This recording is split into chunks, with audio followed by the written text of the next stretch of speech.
Good afternoon, everyone. Welcome to Butler's 2017 Appellate Webinar Series. My name is Carol Rooney. I'm a partner and board certified by the Florida Bar in Appellate Practice. Welcome back to all those that may have joined me last year. This year, again, we have 4 Appellate webinars. We have a few changes. We are offering CLE credit for attorneys and adjusters this year, and we've also increased the length of the webinars from 30 minutes to 50 minutes. So before we get started, we do have a lot of material to cover today. I want to go over the procedures for getting credit for today's presentation. Florida adjusters, you will see a code word appear in the bottom left-hand corner of the screen during the presentation, and there'll be 3 code words. Please write those down because later this afternoon you'll get an email with an affidavit, and you're going to need to write those code words down on the affidavit. You'll have instructions. We'll explain everything that you need to do. You'll need to email the affidavit back to Jackie Bing at our office. She'll take care of everything and make sure you get the credit. Florida attorneys, the course number for today is 160-651-5 and N as in Nancy. Again, 160-651-5 and N as in Nancy. And today's course is approved for 1 hour general credit or 1 hour of appellate board certification credit. Okay, so now that we've taken care of that, let's go ahead and get started because, as I said, we do have a lot of material to cover today. Today's topic is preserving error for appeal in Florida state courts. Preservation of error is really, it's one of the most challenging things for trial attorneys because, as we all know, once the case is over and you have a final judgment and the case goes up on appeal, if you haven't preserved the error, you're not going to have a good result in the appellate court. So here's some basic rules of preservation. These are some topics that we're going to cover a little bit later in the presentation in more detail, but some basic rules of preservation, they're very important. An objection must be timely and specific, and only the specific ground of the objection is preserved for appeal. So that's a very important point to keep in mind. An objection or a motion must have a ruling. So if you file a motion, whether it's a motion to strike, a motion for summary judgment, motion in limine, whatever motion that you file in the trial court, you must make sure that you get a ruling in order to preserve the issue for appeal. Evidence that's been ruled inadmissible must be proffered to be considered on appeal. A party may not make or invite error at trial and then later try and take advantage of that error on appeal. We'll talk about that a little bit later in more detail. And a party obviously cannot make an argument for the first time on appeal. So those are some basic rules, general rules of preservation. Let's start with discovery and some various issues involving preservation of error with discovery. Again, preservation of error in the discovery context requires a ruling by the trial court. If you do not get a ruling, the issue is waived on appeal. And another issue to keep in mind when it comes to preservation of error is some discovery matters are immediately appealable. For example, if you have an order compelling the production of privileged or confidential information, that could potentially be the basis of a petition for writ of certiorari to the appellate court. But also along those lines, just overbroad or unduly burdensome discovery, that's typically not going to be a basis for immediate certiorari review or appellate review. Also, keep in mind, if the issue is immediately appealable, the appellate lawyer is going to be limited to the arguments you have made. And where I've seen this come up is, as I discussed, if you do have an order that compels the disclosure of privileged information, you're going to want to make an objection in the trial court, even though that might be immediately appealable, that order. Hopefully your motion, that motion to prevent the disclosure of that, make sure you argue that to the trial court that the information is privileged, that your client will be harmed, because the appellate lawyer is going to have to rely on the arguments that you made to the trial court. You don't want to have the other side argue, Your Honor, this argument was never made to the appellate court. And also keep in mind, discovery or the lack thereof may impact summary judgment motions. And again, we'll talk about that a little bit later as well in more detail. Anything related to discovery will be waived on appeal unless you filed a motion and gotten a ruling. Now, one area where this comes up is if the other side moves for summary judgment, but you think you still need discovery before the motion's really right to consider, make sure that you push your position. And by this, I mean file a motion to compel that discovery that you need. Schedule that motion to compel for a hearing. Or, if necessary, move for a continuance of the summary judgment hearing. But be careful, if you do move for a continuance, make sure that you submit an affidavit in support of that motion for continuance, and you identify the discovery that you need in that affidavit. And that's the Jurors case that's cited in the materials, 705 Southern 2nd 663. That case discusses how if you believe that you need additional discovery before a motion for summary judgment should be heard, the way that you perfect that issue for appeal. So that's an important case to keep in mind. And I also want to point out a new case. Now, this case is not included in your materials. This is the Bank of New York case, and I'll give you the site for that. It is 202 Southern 3rd 944, and this came out last October. And in this case, it relates to discovery because in this case it was a order that dismissed a complaint with prejudice due to a violation of a discovery order. And as some of you may know, like when that happens, before a trial court can do that, the trial court's required to do a causal analysis and determine whether or not the violation was deliberate, et cetera. And normally if the trial court fails to do that, it's reversible error. But here, the plaintiff's counsel did not move for a rehearing or reconsideration, but just immediately appealed the order. And the 50CA found that by not filing a motion for reconsideration and requesting the trial court set forth the required factual findings, they had waived that issue on appeal. So I thought that was an important case to bring up at this point to show that you really do need to make sure that if there's factual findings required for a trial court to make a certain ruling, in order to preserve that issue for appeal, you need to request the trial court to do so. So that's an important case to keep in mind for this point. Moving on now to another area where issues of preservation comes up is punitive damages. And this is probably the one issue or topic that I get more phone calls about from trial lawyers. Like whether or not they can immediately appeal. But Florida does have very strict procedural requirements in order for a plaintiff to add an amendment to add punitive damages claims. But so long as the trial court follows the procedural requirements, orders granting or denying punitive damages amendments are typically not immediately appealable. And rulings regarding the sufficiency of the evidence to allow the amendment are also not immediately appealable. The only way you can take an immediate appeal of a trial court order granting a punitive damages amendment is if the trial court failed to follow any of the procedural requirements. That's the only time you can take it up on appeal. So that's important to keep in mind when it comes to punitive damages.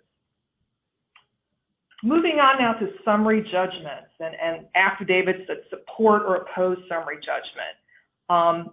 It's really important to make sure that any affidavit that you use or rely on with respect to summary judgment, that it complies with Florida law.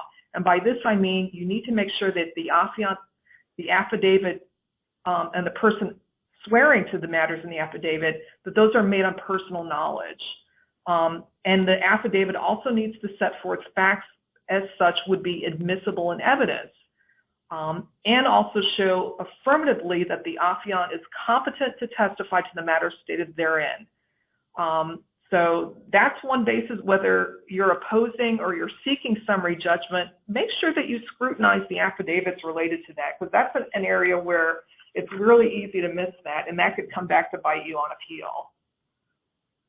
Again, here's some examples of what's considered an insufficient affidavit.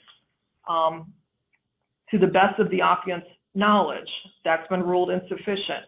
Or swearing to the veracity of facts in another unsworn document rather than actually incorporating those facts into the affidavit. We cited some cases there on that point. And also just some conclusory statements of ultimate fact, those have been found insufficient.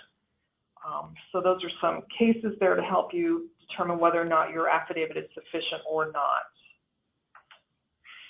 Disqualification of judges. This is also, to me, a tricky area. A valid motion to disqualify a judge, you need to comply with Florida Statute 38.10 and also Florida Rule of Judicial Administration 2.330.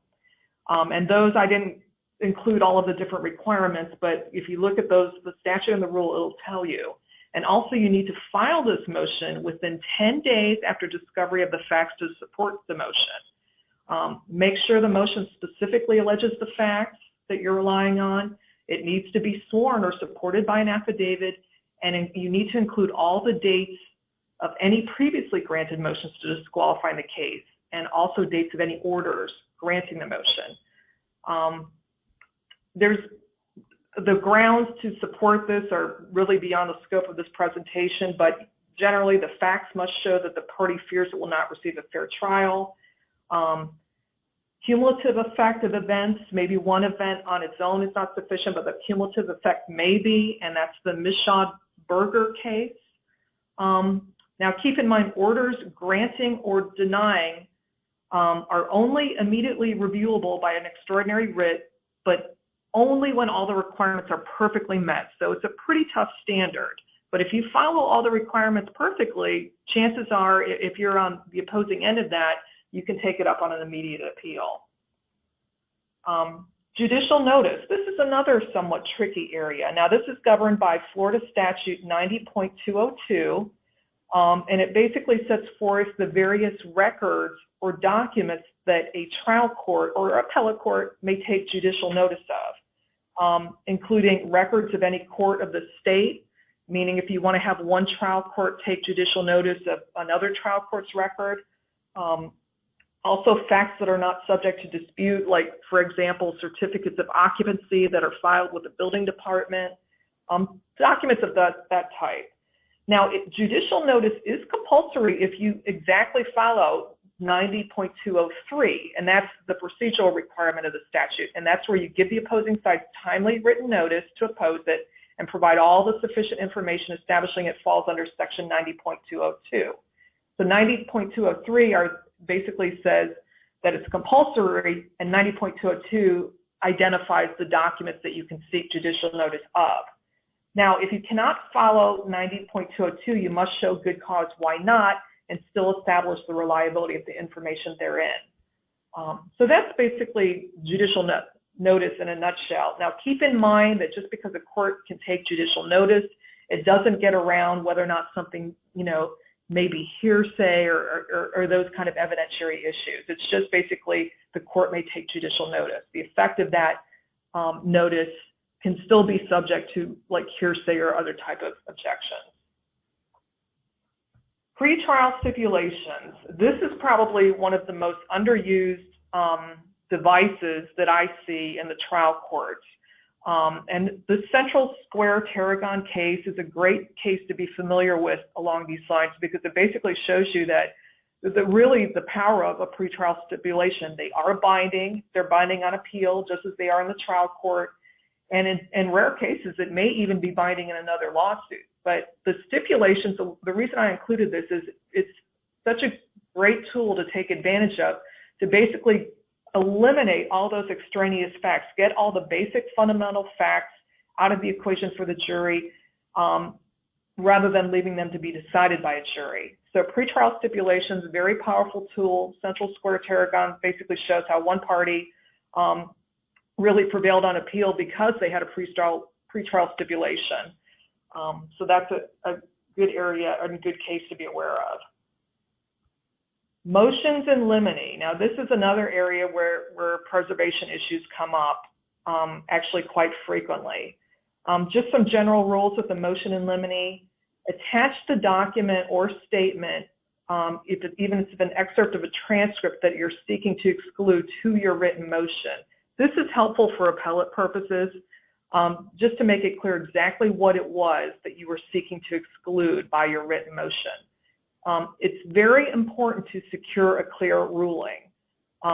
If there is definitive adverse ruling, you do not need to repeatedly renew your objection throughout trial. But if there is not a definitive ruling, and by this I mean move along counsel, something to along those lines, then you must contemporaneously object every time. And of course, the failure to proffer the excluded evidence is a failure to preserve the issue for appeal. So if the judge excludes your evidence, make sure that you proffer it to preserve the issue on appeal. Now, another important point to keep in mind, and this would also preserve the issue, is if a ruling on a motion in limine is violated during trial, you must object. I mean, you can't just say, well, that's a violation and I'm still perfected my right for appeal. You must make a contemporaneous objection if the motion in limine is violated. Also, a ruling on a motion in limine must be fundamentally erroneous on its face to warrant reversal on appeal if there's no hearing transcript. Now, normally this is never going to be a problem, but it's just, I thought this was a good case, a good reminder that you make sure you always have a record. Sometimes, and I have seen these cases, maybe the judge hears all the motions in limine in chambers and there's no court reporter. Absolutely make sure that you have a hearing transcript if you want to preserve the issue for appeal. Motions for continuance. Failure to renew a pretrial motion for continuance immediately preceding the beginning of the trial waives the issue for appeal. So if you filed a motion for continuance before trial and it was denied, make sure that you renew that motion right before the trial begins in order to preserve the issue for appeal. Jury selection. This is another area where there's usually, not always, but frequently there's errors made and preservation becomes a very important issue. Just generally about jury selection, it's governed by Florida Rule of Civil Procedure 1.431B that provides that parties have the right to an oral examination of jurors.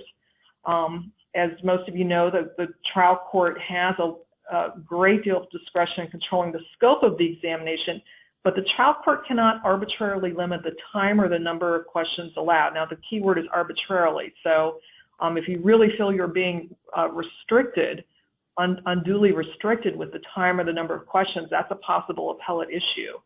Make sure you object to preserve it for appeal. To preserve the right to challenge errors in the manner used to select a jury, you must object at trial to the jury is finally composed. So that's very important. You know, object at trial to the jury is finally composed. To preserve error as to a particular juror, you must identify the actual objectionable juror that sat on the jury and establish evidence that he or she should not have been on the jury.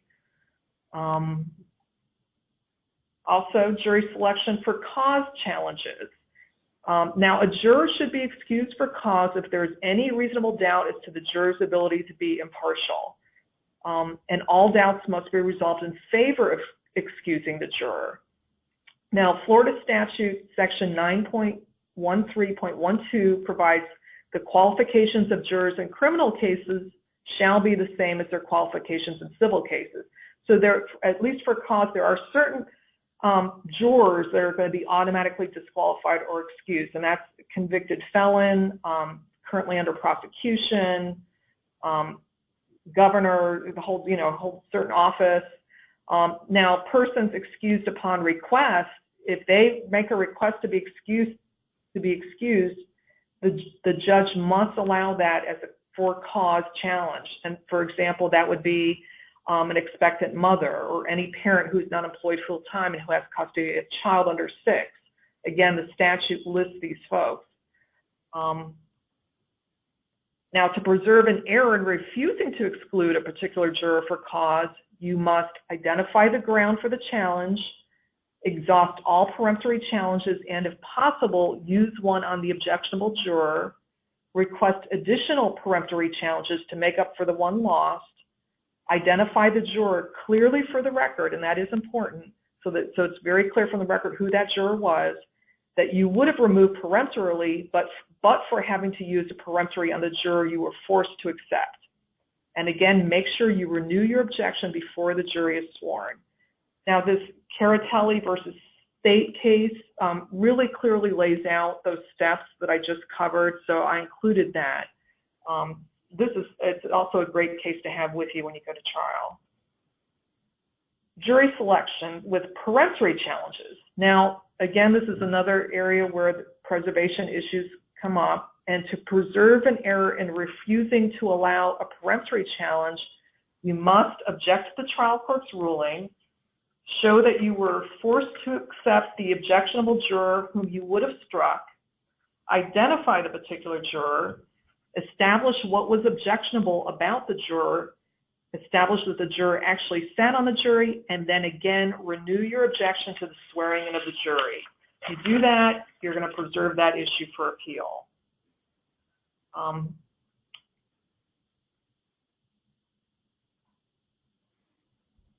Jury selection, another issue that comes up in terms of preservation of error is when there's a race, gender, or ethnicity-based challenges.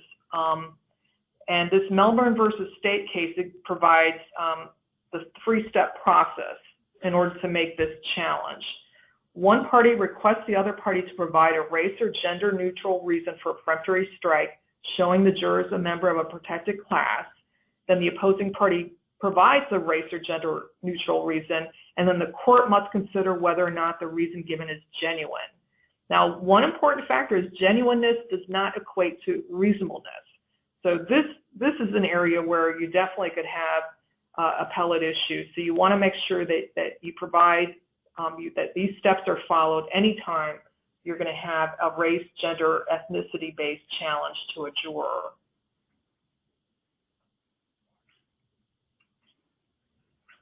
Late disclosed evidence. This is another area that frequently comes up in terms of whether or not it's been preserved properly for appeal. At trial, if a party tries to enter evidence that was not timely disclosed, you must object to the admission of the evidence in order to preserve the issue for appeal. Now, if you've already filed a motion in limine to exclude the evidence and the trial court definitively denied your motion, you do not need to object again at trial. Motions for directed verdict.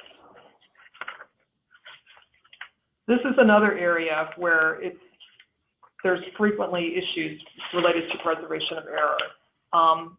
The rule 1.480 basically sets forth procedures for a motion for a directed verdict.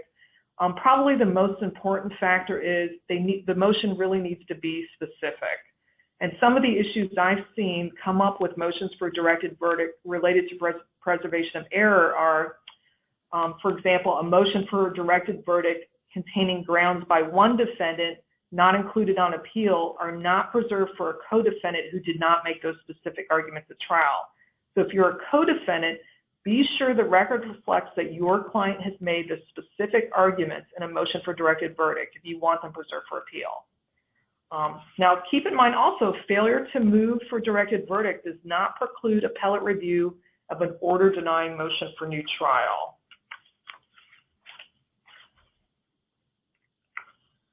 Closing argument. Again, this is going to be a multi-step process in order to preserve any kind of objection related to a closing argument for appeal. You must obviously object to improper argument. And what constitutes improper argument, again, is beyond the scope of this presentation, but there's quite a few cases out there that sort of define what an improper closing argument is. Now, if it's sustained, if you object and the objection is sustained, ask for a corrective instruction or move for a mistrial. And again, renew that motion for mistrial before the jury retires. Now, if you fail to preserve the error, and sometimes that happens, you do have the extremely difficult fundamental error standard on appeal. And whether you can meet it or not will just depend on your particular case. But the argument must be improper, harmful, incurable, and such that it so damaged the fairness of the trial that the public's interest in our system of justice requires a new trial. And this Murphy case is a great case that really sets forth exactly when that fundamental error standard is met. So if it isn't preserved and you think you have the same or similar facts as Murphy, you may have a shot. Motions for mistrial. These, again, must be made to preserve most of the issues of improper questioning or argument. Again, as to closing arguments, some courts have held that it need not be made in the next breath, the end of the offending, but you can wait till the conclusion of the offending party's argument. In my opinion, to be on the safe side, you always want to make it as soon as possible, make that objection. But here, at least if you don't, you could try and make it at the end of the argument. In all circumstances, a late motion for mistrial is not a substitute for a contemporaneous objection. So again, if you can contemporaneously object, that's the method to take. It's always going to be the safer route. Jury instructions and verdict forms. Probably seems obvious, but make sure you file your proposed instructions and verdict form with the clerk. Believe it or not, I have had some cases where the proposed instructions and verdict form were not filed, only the final ones. You want to make sure if you had a certain instruction or verdict form and maybe it was rejected, that it's part of the record with the clerk. Be sure to submit any special instructions in writing. Be sure to object to jury instructions with which you disagree. Make sure that gets on the record also. Renew your objections before the trial court instructs the jury, and also renew your objection before the jury is sent back with the instructions and verdict form. So those are some important timing circumstances when you need to make sure you originally object and renew your objection. Very important in order to preserve any errors or objections with respect to jury instructions and verdict forms. One issue to be aware of is the two-issue rule, and that means if there's more than one theory of liability at issue in the case, secure a special verdict form question for each theory, because if you don't, no error can be found as to one of multiple theories of liability submitted to the jury. And there's a couple cases cited in there that explain exactly what the two-issue rule is and why, if there is more than one theory of liability, you're going to want to have the jury have a question directed to each theory. And another issue to keep in mind or look out for is nominal damages. And this case here, Beverly, it's basically holds that one waives the issue of nominal damages by agreeing to a verdict form that instructed the jury to skip the damages issue if its answer to the causation question was no. So that's something to keep in mind. Whether or not that's going to be an issue in your particular case, just be aware that you will have waived the issue of nominal damages if you have a verdict form that reads like the one in Beverly. Post-verdict issues. There's usually many of them. One of them is an inconsistent verdict. And when you have an inconsistent verdict, you must object before the jury is released. Very important in order to preserve that error for appeal. And you must also explain why the verdict is inconsistent. Again, make sure this is all on the record. And the best practice would be to provide an instruction that would correct the inconsistency. Inadequate or excessive verdicts. That comes up as well. Motion for new trial. I want to point out the new rule that it's served not later than 15 days after the return of the verdict in a jury action or the date of filing of the judgment in a non-jury action. So if you want to pursue a motion for new trial, be aware of that new rule, the new deadline. Remitter or editor, we see this a lot. You're going to want to suggest the amount of the verdict that you think it should have been, and you also want to make sure you specifically object that the amount awarded was shock the conscience of the court. Motions for rehearing, again, they must be served within 15 days, same as a motion for a new trial. So that's important to keep in mind, that deadline. Motions for juror interview. One issue that seems to come up fairly common is, most jurors will be asked during voir dire, or there'll be a questionnaire and they fail to disclose something that you think was material or important for your case. There's a juror's failure to disclose if you want to do a motion for juror interview, there's a 3-part test, and it's in that De La Rosa case that's cited in the presentation. Here's the 3-part test. The undisclosed information must be relevant material. It can't be something insignificant. It really has to pertain to your case. For example, if maybe you're defending an insurance company and whether or not somebody had an insurance claim was important, if they failed to disclose that. That might be one example. You're going to have to, your motion should state that the information was concealed during the questioning, meaning you asked the specific question either on the questionnaire or board diary and they failed to disclose it. And the failure to disclose cannot be attributed to a questioning party's lack of diligence, meaning you can't just, well, that would have been helpful to know, but you never asked the question.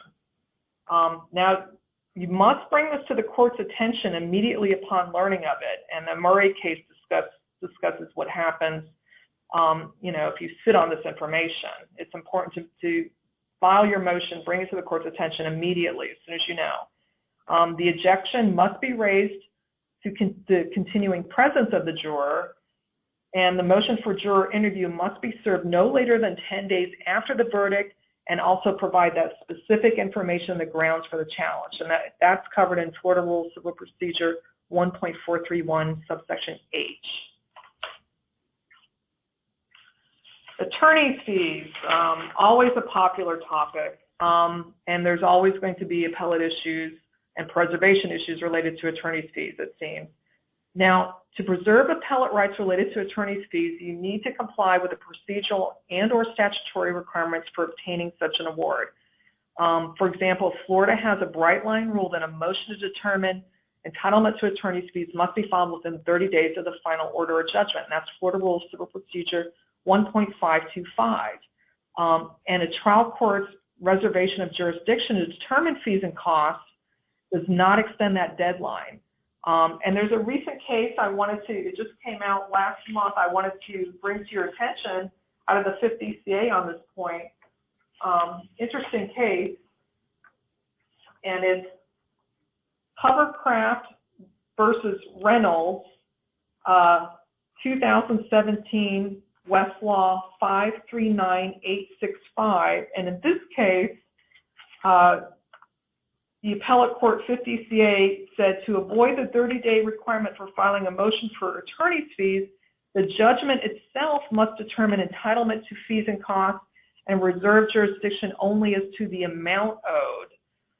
So if you do get a final judgment that says that a party is entitled to fees, you have complied with the 30-day requirement. Now, also a point to keep in mind that's noted in this Hovercraft case is you can't file a motion for enlargement of time pursuant to Rule 1.090 and get an enlargement of that 30-day period, but you have to file that motion within the 30-day period. Another important point to keep in mind is that if you have filed a motion for rehearing as to that final judgment, that does not toll the 30 days to file your motion for attorney's fees. So make sure you still file that motion within the 30 days. And another aspect to keep in mind is fees are considered collateral to the final judgment. So even though there's a final judgment, maybe that's going up on appeal, the trial court can still decide and consider all attorney's fees issues. Here's some other preservation issues related to attorney's fees, costs, and interest. Prejudgment interest. A trial court is allowed to reserve jurisdiction in a final judgment to award prejudgment interest. A final judgment that authorizes execution but reserves jurisdiction to award prejudgment interest is considered final for purposes of appeal. This is that Westgate, Miami case. That's an important case to know. Anytime you're dealing with issues of prejudgment interest, it's good to take a look at that case, and it sort of explains what the trial court can do or not do during the pendency of appeal with respect to prejudgment interest. One requirement under Florida law is that if you're seeking attorney's fees, if you think you're entitled to attorney's fees, you actually have to plead that in your complaint or your answer. But, and this happens more often than you would think, a failure to specifically object to a motion for fees on the basis that they were not properly pled waives the issue for appeal. So if a plaintiff files a complaint and they don't demand attorney's fees, and later there's a motion for fees and they get fees, you can't appeal it and say they never pled it properly, because you need to make that objection in the trial court. Another thing to point out too is if you do have a pending appeal, always let your appellate counsel know, because there could be a basis for fees in the appellate court. And sometimes you can get appellate attorney's fees even though you didn't have any basis in the trial court. So it's important to let your appellate attorney know whether or not you have sought fees in the trial court or not. Making a better record. Again, this presentation is about preserving error for appeal, and some of these tips in terms of making a better record can really, really help. One thing to always do is make sure that you filed with the clerk any document that the appellate court should review. And this includes any and all letters that you send to the judge's chambers that are not always filed. Some cases I do see a lot of letters to the judge, believe it or not. And if you think there's something that those letters that's important, make sure that you file it. Do a notice of filing. And with respect to notices of filing, always include a description in the title. For example, notice of filing 8-3-13 affidavit of John Smith. If you just have a generic title, notice of filing, and you filed many different things in the record, when we get the appellate record, it's sometimes very difficult to parse out exactly what was filed when. So if you can include the title in the notice, it's very, very helpful. And also, if you can include the number of pages. This notice of filing, including its attachment, encompasses 64 total pages. That can be very, very helpful when we're reviewing the record for appeal. Motions. A lot of times parties will file their motion, but not necessarily all the attachments or exhibits to the motion. Make sure it all gets filed. Or if you're just in your motions referring to documents that have already been filed, make sure your motion's really clear, like see notice of filing filed on such and such date. Believe it or not, that can really help a lot when it comes time for an appeal. Deposition transcripts. Always specifically identify the transcript, the date of the deposition or hearing from which the transcript was created, and the page line citations upon which you rely. Make sure, I'm sure you probably already do this in your motions, but if not, it's such a good habit to get into. And also be sure that a copy of the deposition is filed in the court record. If not in the record, cannot be considered on appeal. Another issue that's come up is sometimes a deposition transcript or other transcript is read or played to a jury. Make sure that you have what is read transcribed or specifically identify it by page and line on the record, because otherwise when we get the trial transcript and you haven't done that, we can't tell what it is, and the appellate court's not going to guess. It's just not preserved for appeal. Now again, if the appellate court cannot conclusively determine the specific language presented to the trial court, it's not going to consider the matter. It will not consider the deposition. Invited error. This can sometimes be a tricky issue. A party, and Anderson versus State is one of the classic cases on this, a party may not make or invite error at trial and then try and take advantage of that error on appeal. So basically, whatever you agree to in the trial court is going to be considered. If you agree to it, you can't later say that's wrong or error. So do not agree to entry of an adverse order. You can agree to the form of the order, say you don't object to the form, but make sure you maintain your objection to the rulings or the findings in the order, and that this is clear from the record. Moving on to evidentiary issues and the standard of review. The standard of review is very, very important in terms of evaluating what your prospects will be on appeal. Rulings and conclusions on issues of fact are generally always reviewed for an abuse of discretion. And if there's any competent substantial evidence in the record to support the conclusion, generally the ruling is going to be upheld. But if there's no conflicting evidence, it's a different appellate standard. Then it's clearly erroneous. This is fairly rare, and it's closer to de novo. It's a much more favorable standard of review if you're the appellant. One thing to keep in mind is very few cases are reversed on evidentiary issues. It's going to be the rare case. So that's just something to keep in mind when you're evaluating whether or not you want to proceed on appeal, what is going to be the standard of review, and if your errors are mainly evidentiary, you're going to have an uphill battle for sure.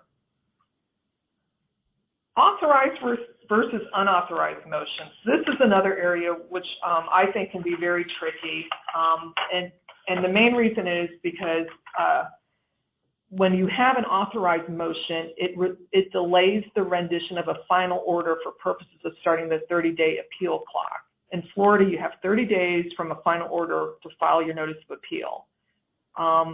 So a lot of times the question will come up, well, has a final order actually been entered, and if so, has an authorized motion been filed? Now, an authorized motion is timely filed and it's procedurally proper, and that will definitely delay rendition of a final order. But one point to keep in mind, if you have any doubt or if you're at all unsure, a premature appeal is much better than losing your right to appeal at all. So if you file a premature appeal, the most that will happen is the appellate court will relinquish jurisdiction. It's really not a big deal. So to me, always err on the side of caution. And there's also another case that discusses premature appeals or authorized versus unauthorized motions. And this is the Marin case, 143 Southern 3rd 1099. And in this case, a motion for rehearing was filed after a trial court granted summary judgment, but before the trial court entered final judgment. And the appellate court said this was an authorized premature motion that told the time to file a notice of appeal rather than an unauthorized motion that did not told the time. And the reason was there was no substantive difference between the non-final, non-appealable order to which the motion was directed and the final judgment ultimately entered. I know that may sound somewhat confusing, but apparently if you have an order granting summary judgment, which most of the time is not a final order, you can still file a motion for rehearing, and that will toll the time, at least under this Marin case. Again, if you're not sure, this is the best time to pick up the phone, call appellate counsel. We deal with these issues every day, and we can definitely help make sure that your preservation rights are maintained. How can appellate attorneys help? Well, one of the things we'd always like to point out is don't wait for a final judgment. Appellate attorneys can help with many different issues: reserving error for appeal, making sure that you're going to have a complete and accurate record, reviewing interlocutory orders, especially those ones that maybe compel you to produce confidential or privileged information, dispositive motions. There's many, many different issues that come up that appellate attorneys can help with. So I hope you enjoyed today's presentation. I know it was a lot of information to cover in a relatively short period of time. I'm glad to provide a copy of the PowerPoint to whoever would like a copy. If you have any questions at all, please feel free to email me anytime at crooney@butler.legal or call my direct line at 813-594-5153. Just a reminder, our next webinar is June 7th, and this will be on certiorari, prohibition, and mandamus, same time, 12:10 p.m. Thank you very much for attending, and enjoy the rest of your afternoon. Thanks so much.